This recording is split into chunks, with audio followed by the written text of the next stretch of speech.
नोएडा में रहते हैं, मैं और मेरे हस्बैंड।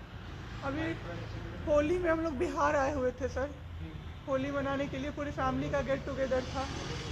9 अप्रैल को मेरे हस्बैंड की तबीयत ख़राब हुई, फीवर हुआ उनको काफ़ी तेज़। हमने कोरोना का 2-3 बार टेस्ट करवाया, नेगेटिव आया। RT-PCR के लिए दिया तो वहाँ पे भागलपुर में, सर भागलपुर में थे हम लोग, वहाँ पे 1 दिन 2 दिन वेट करते करते 10 दिन तक रिपोर्ट नहीं आया। फिर हमने नोएडा के एक डॉक्टर हैं उनसे कंसल्ट किया, वीडियो कंसल्टेशन से। उन्होंने बोला कि CT चेस्ट करवाना है। हम लोग भागलपुर गए और CT चेस्ट करवाए तो उसमें उनका इन्फेक्शन आया। 60% लंग्स उनका उसमें इन्फेक्टेड था, डैमेज नहीं था, इन्फेक्टेड था बस। बाकी लंग्स का हर चीज़ परफेक्ट था, सारा चीज़ नाक का, गले का सब कुछ नॉर्मल था, उसमें रिपोर्ट में था।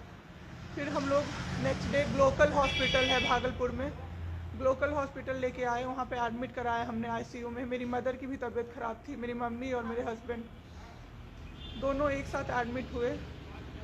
वहाँ पे इतनी लापरवाही हुई उनके साथ, इतनी लापरवाही हुई। डॉक्टर्स आते थे बस विजिट के लिए, 10 मिनट देख के गए। उसके अलावा जितने भी वहाँ पे नर्स थे, कंपाउंडर्स थे, सारे के सारे जल्लाद थे सर। कोई दवाई तक नहीं देना चाहता था पेशेंट। मेरी मदर टचवुड बेटर कंडीशन में थी थोड़ी, मेरे हस्बैंड बोल भी नहीं पा रहे थे उस समय तक। इशारे से पानी का ऐसे ऐसे बताते थे, लेकिन कोई उनको पानी नहीं पिलाता था सर। वो मुझे हार के फ़ोन करते थे कि पानी पिला दो। जब मैं अंदर जाती थी तो ये लोग हल्ला करते थे कि क्यों जा रहे हो अंदर। फिर भी मैं जाके उनको पानी पिलाती थी, जूस पिलाती थी। रेमडेसिविर इंजेक्शन का नाम आप लोगों ने अभी तक सबने सुन लिया होगा कि कितनी मुश्किल से मिल रहा है। डॉक्टर ने वहाँ सजेस्ट किया, मेरे 2 पेशेंट थे वहाँ, हमने बहुत मुश्किल से अरेंज किया। जब वो इंजेक्शन मिला तो एक दिन रात को जब इंजेक्शन देने लगे, हाफ इंजेक्शन फ्लोर पे गिरा दिया उन्होंने। हमने कहा कि इतना महंगा इंजेक्शन है, इसी का असर होके ठीक होते ये आपने कैसे गिरा दिया। उन्होंने कहा कि 50,000 का भी गिरा देता ना तो तुम कुछ नहीं कर पाती अभी। हम लोग चुपचाप वहाँ से सर हट गए। थोड़ी देर बाद वहाँ पे मेरे हस्बैंड को मैंने देखा कि उन्होंने 2-3 बार पॉटी किया था, यूरिन पास किया था, कोई क्लीन करने नहीं आ रहा था सर। 6 घंटे से वो उसी गंदगी पे पड़े हुए थे। उन्होंने मुझे फिर फ़ोन किया, बस फ़ोन कर पाते थे सर, बोल भी नहीं, बस मिस्ड कॉल आती थी, मैं समझ जाती थी कि कुछ परेशानी है उनको। जब मैं गई तो मैंने देखा पूरे गंदे बेड पे मेरे हस्बैंड 6 फीट 2 इंच के सर, पूरे गंदे पे वो सोए हुए थे सर। मैंने ज़बरदस्ती सबको बुलाया। एक आदमी था ज्योति कुमार करके, ज्योति कुमार, सब लोग ध्यान से इसको कवर कीजिए। ज्योति कुमार एक कंपाउंडर था वहाँ पे। कौन से हॉस्पिटल का नाम? Glocal hospital Bhagalpur. Jyoti Kumar compounder है वहाँ का, मतलब जो अटेंडेंट सब होते हैं ना वो है, लड़की नहीं है लड़का है, ज्योति कुमार।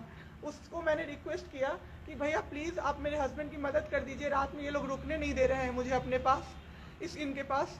उसने बोला ठीक है ज़रूर मदद करूँगा, ये कह के। और मैं अपने हस्बैंड से बात करने लगी, इशारे से ही वो बात कर रहे थे, मैं बोल रही थी। अचानक से मेरा दुपट्टा खिंचाया बहुत ज़ोर से। मैंने सोचा क्या हो रहा है, जब मैंने पीछे मुड़ी तो मेरे कमर पे उस आदमी का हाथ था और मेरा दुपट्टा वो ज्योति कुमार खींच रहा था। मेरी माँ पीछे से चिल्लाई, मेरे हस्बैंड ऐसे ऐसे होने लगे, पूरा पसीना उनको चल गया, कुछ बोल नहीं पा रहे थे वो। जब हम लोग ठीक थे ना, मैं बाहर निकलती थी ना, कोई मुझे ऐसे देखता था ना नॉर्मली ही तो कहते थे आँख निकाल लूँगा, क्या सोच के इसको देख रहे हैं। और मेरे हस्बैंड उस दिन बेड पे पड़े हुए देखते रहे कि मेरी वाइफ का कोई दुपट्टा खींच रहा है। और जब मैंने उस आदमी को देखा ना तो वो मुस्कुरा रहा था। मैंने ऐसे दुपट्टा खींचा और मैं कुछ नहीं बोल पाई डर से कि मेरे हस्बैंड यहाँ पे है, मेरी माँ यहाँ पे है, ये लोग कुछ कर देगा। इस डर से मैं कुछ नहीं बाहर निकली। मैं बाहर निकल के मैं दम से बैठ गई। वो आदमी मेरे पास फिर आया, मुस्कुरा के बोला मैं ध्यान रखूंगा। मैंने बोला ठीक है भैया आप ध्यान रखना। मैंने कुछ नहीं बोला उसको, कुछ भी नहीं। 2-3 दिन बाद ऐसे ही कोई सुविधा नहीं, कुछ नहीं। मेरे हस्बैंड की तबीयत उस दिन से बिगड़ी जब रात के 2 बजे में मेरी मदर के बगल वाले बेड पे एक अंकल, मास्क उनका हट गया था और वो अंकल चिल्ला चिल्ला के नर्स को बुला रहे थे। और मेरी मम्मी चिल्ला रही थी जल्दी आइए ये मर जाएंगे, जल्दी आइए ये मर जाएंगे। कोई नहीं आया और अंकल ने दम तोड़ दिया। ऐसे 3-4 लोग उस 2-3 दिन के अंदर दम तोड़े हैं, बिना केयर के, बिना नर्स के आए। सारी नर्स टेबल कुर्सी लगा के सो जाती थी, कहती थी पागल हो गए हैं हम ही, अब मर जाएंगे इस कोरोना के चक्कर में, अब तो क्यों जॉब कर रहे हो, छोड़ दो, आपकी जगह कोई और आ जाएगा। उसके बाद वहाँ से बाई पैप वहाँ उस हॉस्पिटल में नहीं अवेलेबल था। मेरे हस्बैंड की तबीयत एक दिन बहुत ख़राब हो गई, उन्होंने मायागंज रेफ़र कर दिया, भागलपुर मायागंज हॉस्पिटल। हम लोग अभी मायागंज आए, मायागंज की और हालत ख़राब। ICU में 4 बेड था। मेरे हस्बैंड के बगल वाले बेड पे 4 लोग 6 से 7 घंटे में 4 लोग ख़त्म हुए। क्यों ख़त्म हुए? वो नर्स को बुला रहे थे, सिस्टर आ जाओ, दिक्कत हो रही है, दिक्कत हो रही है, और सिस्टर नहीं आती थी। एक अंकल तो बुलाते बुलाते उलट के गिर गए, पूरा सर फूट गया, ब्लड ब्लड, और मर गए वो अंकल वहीं पे। इतना मेरे हस्बैंड डर गए। शाम होते होते मेरे हस्बैंड की तबीयत अचानक से ख़राब होने लगी, पूरा ये सब ड्राई हो गया, एक लेयर वाइट कलर का जम गया उनके ऊपर, बहुत ज़्यादा तबीयत ख़राब हो गई। हम लोगों को समझ में नहीं आ रहा था कि हो क्या रहा था। अचानक से मेरे दिमाग में आया ना, बुलाते रहे, नहीं डॉक्टर को कम से कम 5-6 बार मेरी बहन बुलाने गई है, क्योंकि कोई डॉक्टर था ही नहीं ड्यूटी। कब हुई आपके हस्बैंड की डेथ?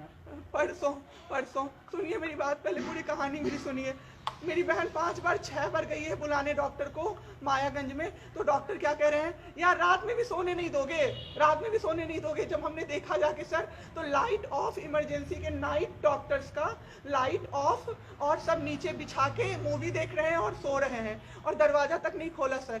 मेरे हस्बैंड की ऐसी हालत हुई, जब मेरी दीदी बहुत जाके चिल्लाई, तब एक डॉक्टर आए वहाँ से, तो उन्होंने देखा क्या कि मास्क, उन्होंने ऐसे मास्क लगा होता है ना, उसमें एक ऑक्सीजन सप्लाई का पाइप होता है ना, वो पाइप ही नहीं लगाया था सर, बस मास्क लगा के छोड़ दिया था, ऑक्सीजन सप्लाई आ ही नहीं रहा था। जब बहुत कम हो गया तब वो डॉक्टर आए और पाइप लगाया, मेरे हस्बैंड तुरंत में जिंदा हो गए। उसी दिन से उनके दिमाग में वो ऑक्सीजन की किल्लत का डर बैठ गया सर। 7 घंटे बिना ऑक्सीजन, 7 घंटे बिना ऑक्सीजन के रहे सर, लड़ते रहे।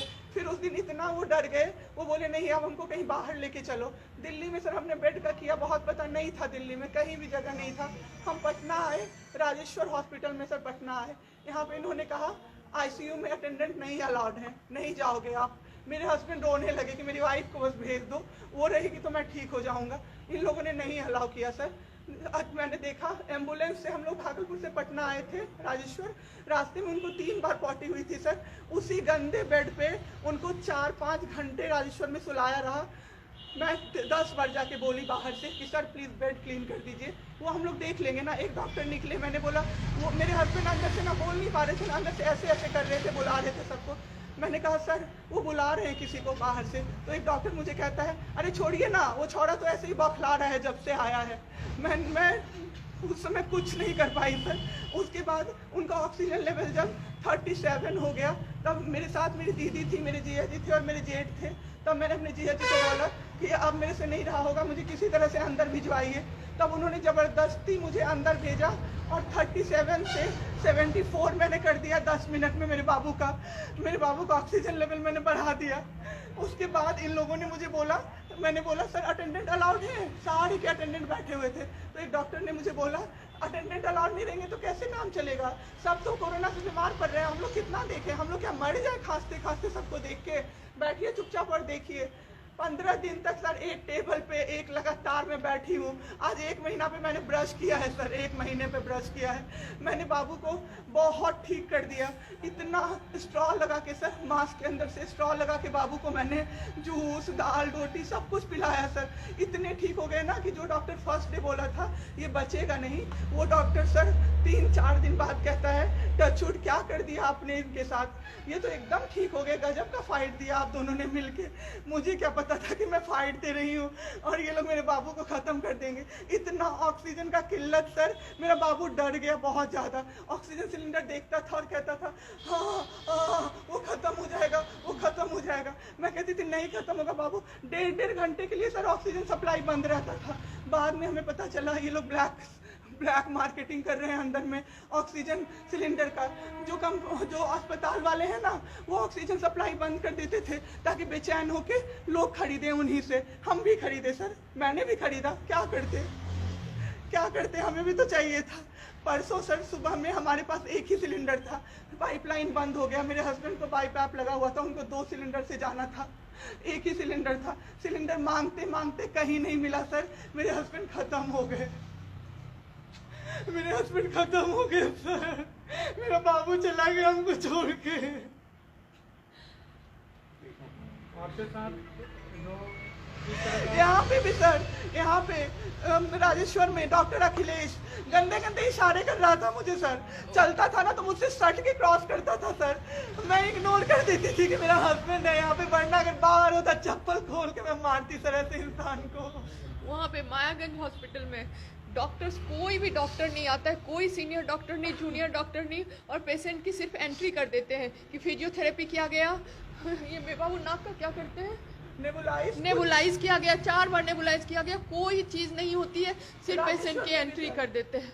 एंट्री सब किया हुआ रहता है कि ये बड़े डॉक्टर आए, ये बड़े डॉक्टर आए, उन्होंने पेशेंट को देखा, नेबुलाइज किया, फिजियोथेरेपी हुआ, पेशेंट को कुछ नहीं, मतलब सीपैप पे पड़ा हुआ पेशेंट, और उसको देखने के लिए 24 घंटे में कोई नर्स नहीं आती है, रूम बंद करके, और सब सोते रहते हैं। दरवाजा ठकठकाइएगा तो चिल्ला के बोलेगी दूर भागो यहाँ से, कोरोना पेशेंट के यहाँ से आई हो, हम लोग अभी रात में नहीं आ सकते। हम लोग क्या मर जाए पेशेंट के लिए?